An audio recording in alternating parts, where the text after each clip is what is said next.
Hello everyone, this is Fantastic Worlds. Welcome you back to Secret World Interludes. Now, this is an episode I've recorded ooh, that was cool. This was an episode that I recorded a little while ago, at least most of it, but got left behind on the shelf because of the seasonal and other activities. But in order to have an episode for this week, I'm just finishing it off, and I hope you enjoy it. Hello everyone, this is Fantastic Worlds. Welcome you back to Lovecraft Country in the Secret World Interludes, and we're going to be doing the Atlantic Island Park, the haunted amusement park in the center of Solomon Island, and probably one of the creepiest locations in the area. Now, we're going to start here on the parking lot, because the only person who's part of the living legacy of this park is Mr. Nicholas Winter, right here. Excuse me. I'll be with you in a moment. Prefer it being quiet. So it wasn't you. Who's there? Ah, that's you. Noise pollution. Alright, at least those zombies over there are quiet. But Mr. Winter is actually the son of the owner of the amusement park, and we go more into his story in the episode, which I'll link to up here. But let's see if we can get some more information from his dialogue options, which kind of sucky right now. There we go. Tell me about yourself, Mr. Winter. What? Are you expecting me to open up? To tell you all about my troubled childhood, about my abusive father and how that led me to overcompensate and succeed? About why I'm here and how it all tears me up on the inside? Go dig yourself a hole and jump in it, you fucking parasite. Alright, considering how much effort I put into saving his soul, I'm wondering if there's anything to save in the first place. Well, on the other hand, I did remove a potential supernatural hazard, although considering this place is going to be bombed into oblivion shortly, I really don't think that's that much of an issue either. Oh well. Let's see if it'll tell anything about the park. The Atlantic Island Park. Never thought I'd be back here. Now it feels like I'll never leave. They couldn't have chosen a better spot for the apocalypse, don't you agree? Yeah, well, this is just the beginning overture to the apocalypse, so don't think too highly of yourself. And the park isn't even related to the main quest in any way. If you come right down to it, this place was a hazard before the apocalypse, and now it's just kind of a sideshow. But it's also part of a darker legacy that we've been discussing, Henderson's legacy. Now, this is Henderson's farmhouse over here, his barn. It's the only remaining structure, and it's also guarded by the scarecrows you see around his properties. Yeah, let's turn that off. There we go. So, yeah, the potentially pedophile scarecrows. Now, these are actually classified as zombies because, well, they actually have human parts in them, animating them, and you're just creeping me out, dude. But this area itself has been kept in... God damn it.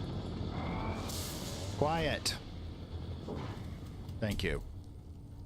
But this place has been kept intact by the original Mr. Winters, Nathaniel Winters, because apparently it's part of trying to get the dark magic energy that's within the ground soaked by Henderson's legacy at the beginning of the 20th century. And because it probably has to do with blood magic, it's tied to his blood. Mr. Winter himself actually will refer to being called to the park, unable to leave because... Just leave me be. Oh, be quiet. And what's interesting is that these clippings over here also indicate that there was a number of cultists involved. Now, if you listen to Kirsten's messages on this, then you'll notice that she is aware of the fact that Mr. Winters, Nathaniel Winters, the father, was not a magician. He actually bought all this technology to create the mystical effect. It's magitech. It's a form of technology that harvests anima. Now, as you can probably see, these little portals up here are where the anima is being drawn from. Now, there's two ways they drew arm from. Here we are at the entrance, by the way. The ticket booth, and that scratching effect... Yeah, that's because this area is between worlds. As we'll see later, the circuitry below the ground actually creates a pocket dimension that Nathaniel Winters, as the boogeyman, hides in. It was inactive for a while, and, well, the incoming dark energy has activated the latent circuits. They've probably been off for a bit. Now, here by the main entrance, you have the ticket booths, a couple of areas they probably sold food, refreshments, and of course, a few tacky shops and such. Excuse me. Hate it when they do that.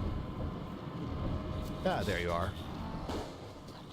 Now you can see the animated bodies of the former workers here. Now, obviously they weren't buried here, so these are probably recreations by the technology. In other words, these are imprints given life. Imperfect copies. And when we go to the other side, we'll see a more perfect copy version of it in the dimension, as it were. Now, let's hit some of the rides here. This is the Octo ride. I forgot exactly what it's called, unfortunately. I have to activate the quest to get the thing up, but yes, it's one of those rides where you zoom around at a slow speed, which obviously the safety protocols are off at this point, and kids run around, and as you can see, it collects the soul energy of the kids while it's doing so. Now, while kids did die in the park, most of the time, it seems like Mr. Winter was skimming off the top. You put the kid in the ride here, a bit of his soul goes out, usually referred to as laughter or tears, depending on the other side, and you ended up with Mr. Winter's collecting anima. Because we have enormous amounts of anima as a bead, it's because Guy is feeding us directly. Most people, they have minuscule amounts. Now here's Sideshow Alley with yet another one, a collector. That shoots fireballs at me if I linger too long. See? Oh, excuse me. Oops, excuse me. Oh, what are you? That's it.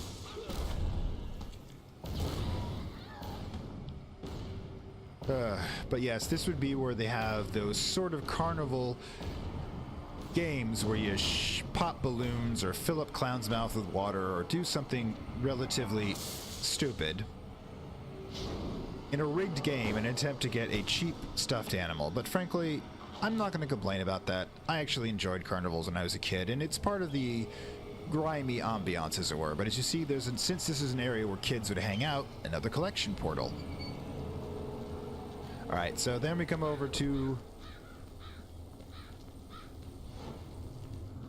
now this little house right here, in the center, unmarked...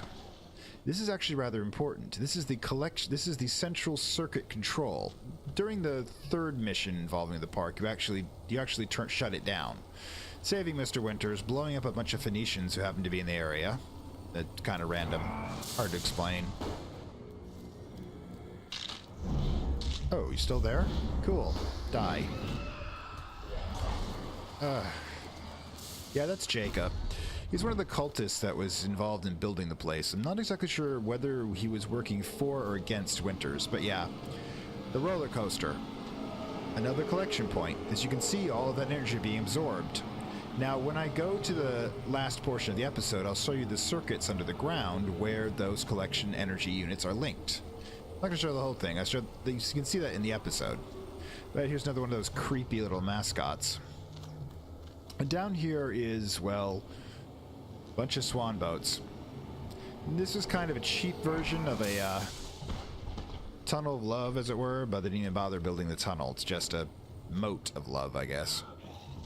But it has another collection point, as this is where kids are. In fact, you'll notice individual circuitry coming through here. Now, of course... Excuse me. Sorry, Mr. Dobson. Quick note. These guys right here, you'll find them occasionally. These are mercenaries working for the Phoenicians who are coming to get the circuitry. The funny thing is they showed it before the apocalypse hit, and they kind of got caught in the middle of it, and they're not doing so well. Again, there's another mission posted up there that deals more with that. Now, the actual Hipster Dude for the collection system is the Ferris wheel. Now, this area actually, you'll notice if you sit here long enough, the little particles come down and enter this, which is the exit to the alternate dark world, the pocket dimension created by the circuitry. When you have the appropriate mission activated, and I'll do that next, you can actually go to the dark world and defeat Winters where he's hiding. Now, the obvious question is, well, there's also some bumper cars, another collection point. The obvious question is, if this is designed to drain souls, why is it active? There's no kids, and my soul's kind of protected. Well, that's a quick and easy answer. Like I said, the dark energy that hit is a massive wave, and it's sort of the dark anima, the filth energy of the Dreamers. And so what's happened, head out again, is that the collection unit, that's much better. We're leaving. Anyways, it's a collection energy, and the dark anima of the Dreamers, the filth, is now entering into that circuit and powering up Mr. Winter's old work. Now, I'm going to stop here, and then next I'm going to show you the pocket dimension portion of the park. Okay, so let's check out the spirit side. When you start the second mission, it opens up the portal here. Now this is the main collection point, remember? So that means that we, as a spiritual being, can actually follow it into the spirit world. It provides a trail that you can simply activate. And this is known as the Shadow Park. Now, let's get away from here. You can see that it uses the same portal technology that the Hell Invasion does at the Overlook Motel, which again is another Interlude special regarding to the invasion of Hell. But this shows the park. Oh, excuse me.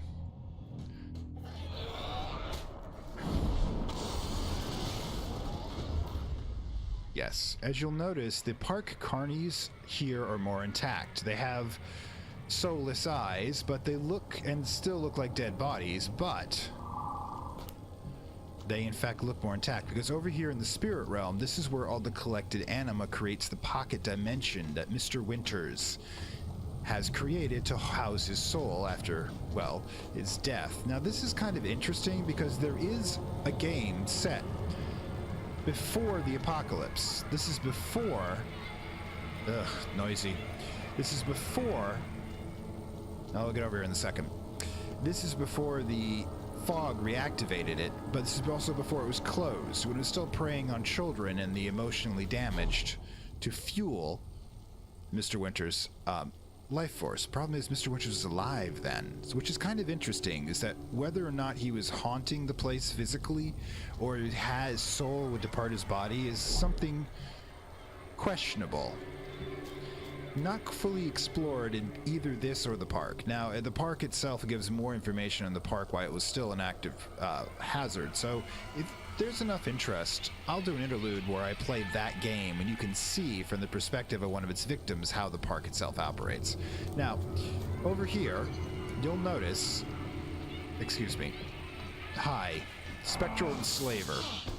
Now remember that there were cultists in that mission that I had to hunt down their bodies. I'm thinking this might be their souls. There's 4 of them. We'll see how many enslavers there are. Or they could be bound spirits. Remember, Winters wasn't a magician, so he couldn't bind it himself. It had been part of the technology. Now this is the other side of the portal. If you remember that purple haze that was up on top of here, that was collecting what was called the Laughter of Children in this kind of sick statue. And as you can see, this pocket universe is pretty small. It doesn't extend beyond the park. But let's free the energy. Oh, wait, just gotta destroy it. Thought I had to use it, but yeah. That's the spiritual energy. Now we've destroyed this capacitor, it's heading over to the other capacitor. And boom, there we go. This is the boogeyman. This is the remnants of Nathaniel Winters. Now his physical body is dead, so he's not actually terribly strong compared to his presence in the park. He's faded.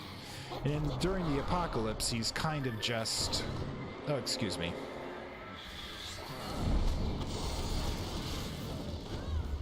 I did not come here to play. But here's some more of his slaves. But yes. Excuse me. But yes. But as you can see, this area here, like I said before, is a pristine image. It is what he believed his park should be, and doesn't even actually to follow the real world physics. Excuse me. Oh. Okay. Now you can feel the energies of both the captured soul essence of the children as well as the captive souls, the ones we're here to try to save. And as you can see, there is some overlap between here and the geography of the Hell Dimension, which makes me believe that with the portal, a similar form of technology is being used in order to fuel it. Now, this is the last section. It corresponds, I believe, to the roller coaster. And this is the last, nightmare spawn. Let's free the terror of children. This absorbed their fear, that absorbed their joy. So, while the energy's still there, now it has no collection, and the only reservoir remaining is the boogeyman himself. Who is where? Ah, there you are. Laugh till it hurts. No thanks.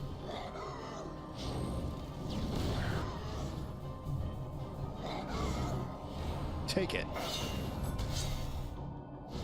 Let's avoid your attacks for a bit, then lightning.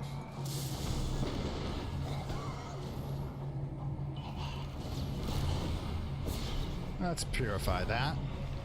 Ooh, not sure how this works.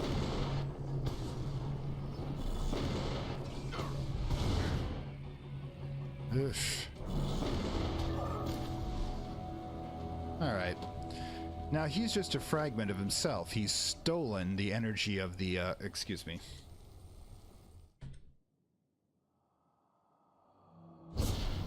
Let's cure ourselves a bit and get some regeneration in.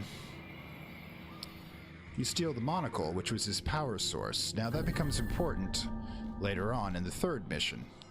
I'm not going to completely redo that mission like I had to do this one to show the area, but like I said, it appears that it's using similar technology, which makes me wonder if perhaps Wicker, the character behind the Hell Dimension invasion, well, not behind it, but involved in it, whose abilities are being used to fuel it, may have been the designer for the park itself.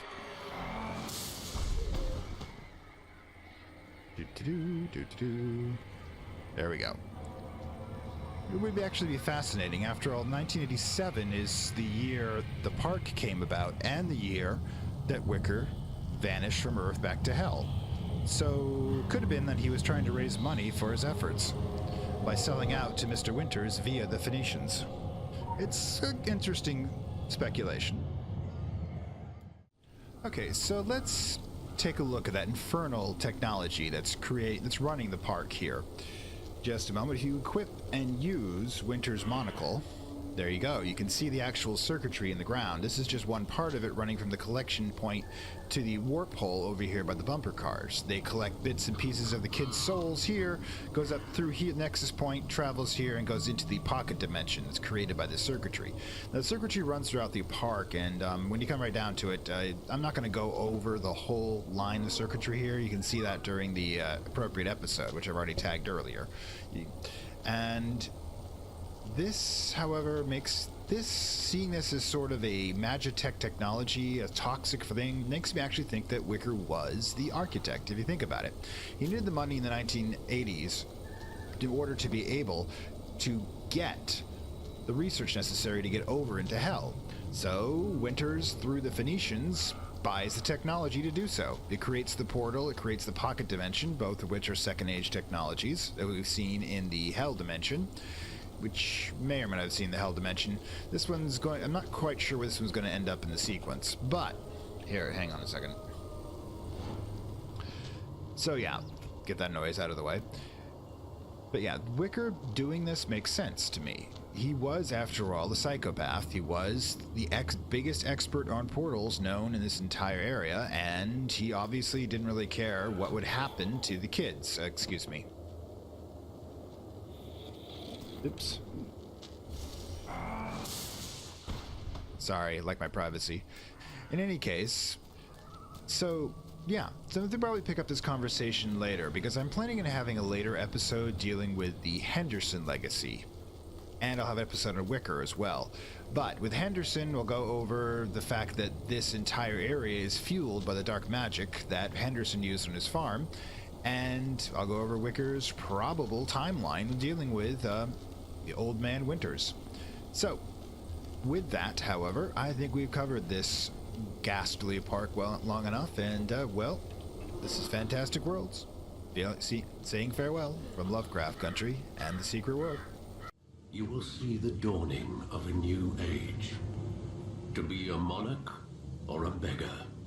To lose everything or to become a god. To stand with us or against us. The choice is yours.